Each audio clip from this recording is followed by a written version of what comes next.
welcome to Kuala Lumpur ahead of tomorrow's official draw for the AFC Under-23 Championship, Thailand 2020. My name is Reem Shahwa, and joining me to talk about that draw as well as what we can expect from that continental gathering in January are two gentlemen who are no strangers to competing at the highest level in Asian football. Former Warriors FC midfielder Roshan Rai, as well as Boyan Hodak, who used to coach Johor Darul Takzim as well as the Malaysian Under-19 squad. Now, as you know, 16 teams have made it this far in the competition following March qualifiers. And the most important thing is the top three finishers of this competition will guarantee themselves a spot in the 2020 Summer Olympics taking place in Japan.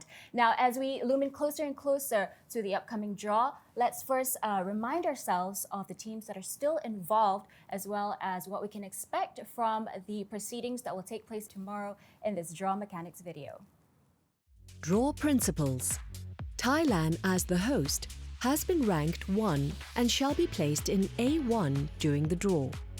There will be 4 pots. The teams shall be placed in pot 1 to pot 4 according to their rankings. Pot number of country pots represents the position that the teams shall be placed in the group. Teams from pot 4, pot 3, pot 2 and pot 1 shall be placed in position 4, 3, 2 and 1 respectively in each group. The first, second, third and fourth ball drawn from each country pot shall be placed in groups A, B, C and D respectively. Draw mechanics. The draw shall start with 4 country pots in the following sequence. Pot 4. The first ball drawn from pot 4 shall be placed into position A4. The second, third and last balls drawn shall be placed in positions B4 to D4 respectively. The same procedure applies for pot 3 and 2. Pot 1. Host Thailand shall be drawn at first and placed in A1. The second, third and final balls drawn will be placed into positions B1 to D1 respectively. This shall conclude the final draw for the AFC Under-23 Championship Thailand 2020. And there you have it, an undoubtedly impressive lineup of nations going into the draw. Roshan, Boyan, welcome to the show. Now, we're just going to dive straight into this. Roshan, maybe you can start off by talking about, the teams that have qualified, mostly from the Middle East. Yep. What has caught your attention and maybe some key players as well? Well, yeah, I'll be happy to. I think we should start with Qatar, who finished in third place in the 2018 edition. They looked decent in qualifying as well. Under a different coach, they had Albert Fernandez, who actually led them through the qualifying phase, and they edged out Oman in that final game of the group stages. A 2-2 draw there was enough to see them go through into this competition. We've heard recently that Felix Sanchez is going to come in as their coach, leading them into this tournament. So they're taking it very seriously. In terms of players that they have there, they've developed players together over the last few years or so. And of course, they've also got incredibly talented players who have lots of experience, senior international experience, like Bassam Al-Rawi in there, Tarek Salman, who can play in defense, can play in midfield as well.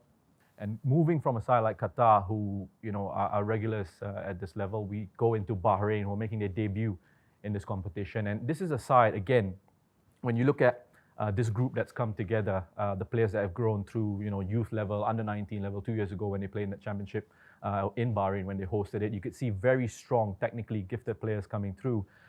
And in qualifying as well, it was tight between themselves and Palestine going into the last match day, but they came through it with a 100% record, scoring goals along the way. Samir Hammam was their coach that led them through qualifying, and it's a very organized Bahrain side. And going ahead, Marhoun in central midfield is someone who will be trying to create attacking opportunities alongside Mohammad Yusuf in there. So overall, 2 already very impressive sides, and then you bring Iraq into play here.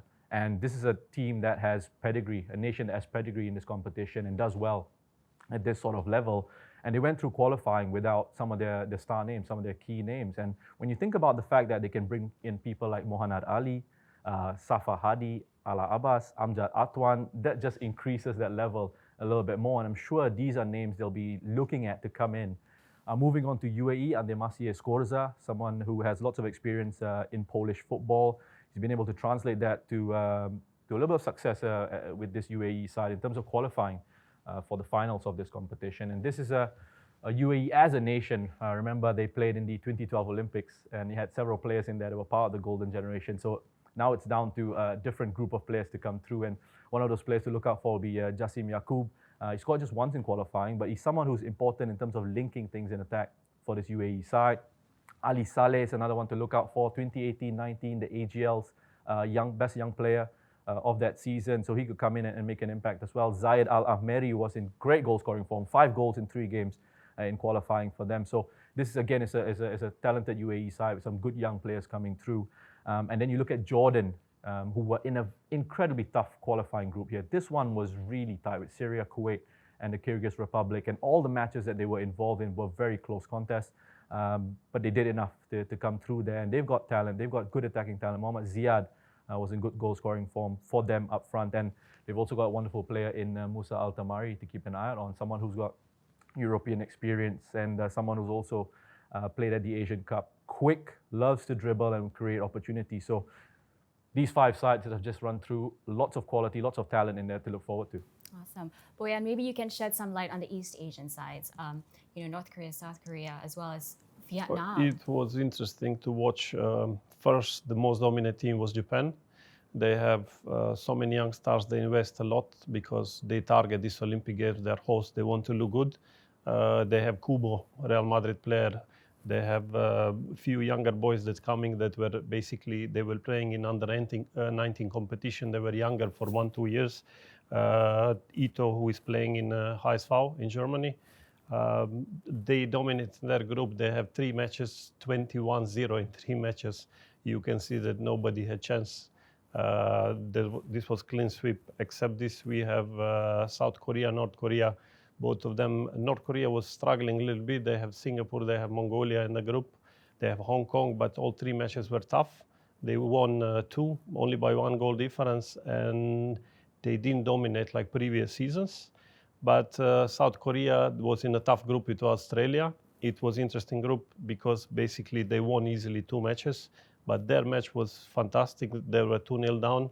At the end, they managed to score 2 goals. They equalized, and both teams qualified. Australia also full of young players. They're pushing players into the first team. They have lots of talent. They have 2 strikers, Blackwood and Diagostino.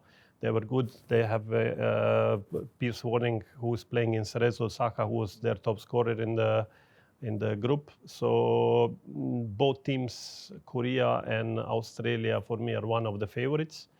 Also in that part, we have Uzbekistan.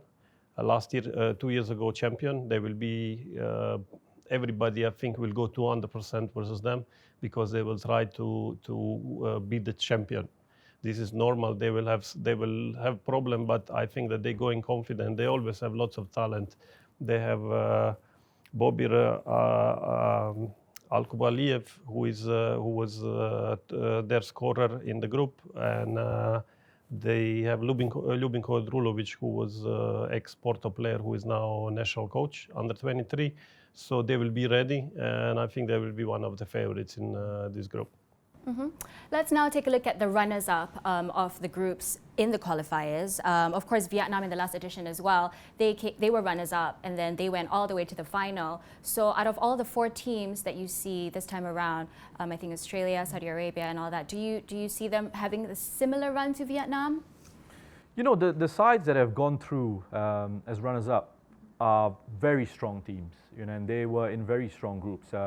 Australia, for example, were competing with Korea Republic up until the final match day, and they were leading at one point, but Korea Republic were able to pull it back to 2-2, and that's why Korea Republic were able to go through top of the group. So it's fine margins. And Australia, for example, they're going to have Graham Arnold in there, who's the coach of the senior international side, someone with lots of experience, and the players that they're bringing through as well. Someone like Riley McGree is very exciting, someone to look out for in this Australian team, makes them tick in central midfield.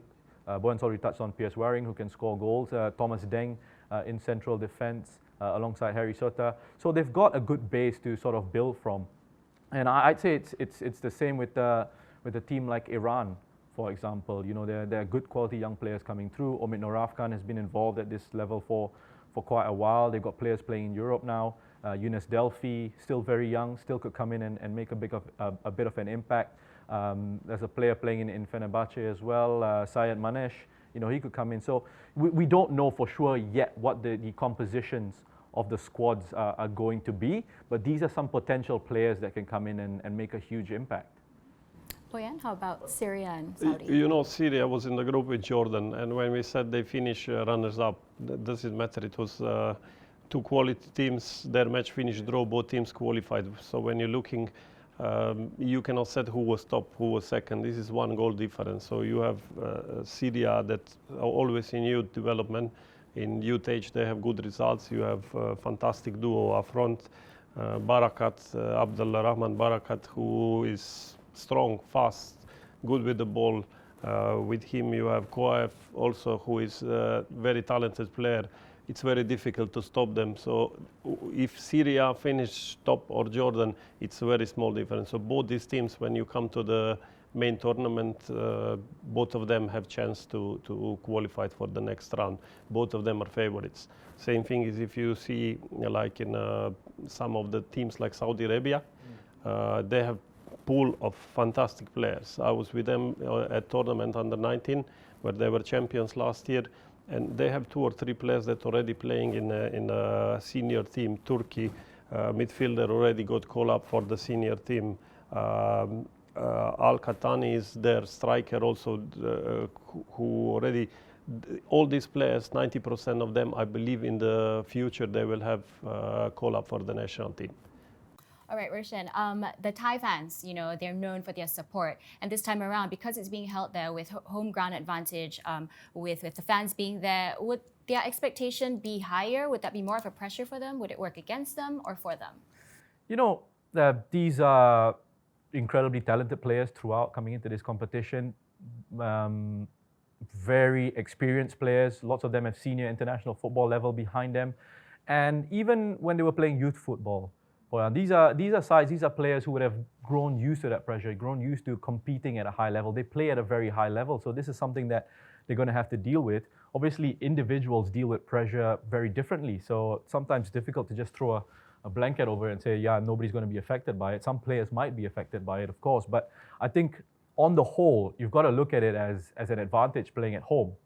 Because I often talk about, in Asia especially, being such a big continent, being culturally so different, you can control the controllables playing at home. You can control sort of your scheduling, the sort of food that you're used to. It's something that opposition sides have got to come and get adjusted to, the time zones and things like that. Of course, they might come in a little bit earlier just to prepare that bit more, but you take advantage of these situations and make it a lot more difficult. And you should appreciate and enjoy the backing of your home support. And of course, this is also where it's important for the home fans to come in and make sure they stick with their side, because they've got a talented young side in there. Mm-hmm. Boyan, now in the last edition, Vietnam of course surprised everyone, making it all the way to the finals. How much do you think that experience is valuable to them coming into this next competition then? Definitely, they have one fantastic generation, but for them you can see that they're investing in youth development, and they need every time to qualify for the competition. Now, I think that maybe they were underrated last few tournaments, but now you can see that with this result, they got more confident. They are beating after this. It's less gap between them and the rest of Asia. And I believe in this tournament, they will be one of the favorites. I was in Korea during the qualification, and they told me that they really don't want to have Vietnam in their group, because every time they have tough matches. Somehow the way Vietnam playing is not comfortable for them. So you think regardless of which group they end up in, they'll be okay? Definitely, they will be. It's no more one time you can be surprised. But when you regularly qualify for these tournaments and when you have good results, this means that you have quality. Great stuff as ever, gentlemen. I think we touched on all the important points. Once again, thank you, Roshan Rai, as well as Boyan Hodak, for sharing your thoughts with us today. And for the benefit of those of you at home, the AFC Under-23 Championship Thailand 2020 will begin on January the 8th, and the final will take place on January the 26th. Now, if you want to keep yourself updated with the draw and all the latest happenings in Asian football, make sure you follow us on the AFC digital channels that are listed below. And that's it from us today. Thanks for watching. My name is Reem. Take care.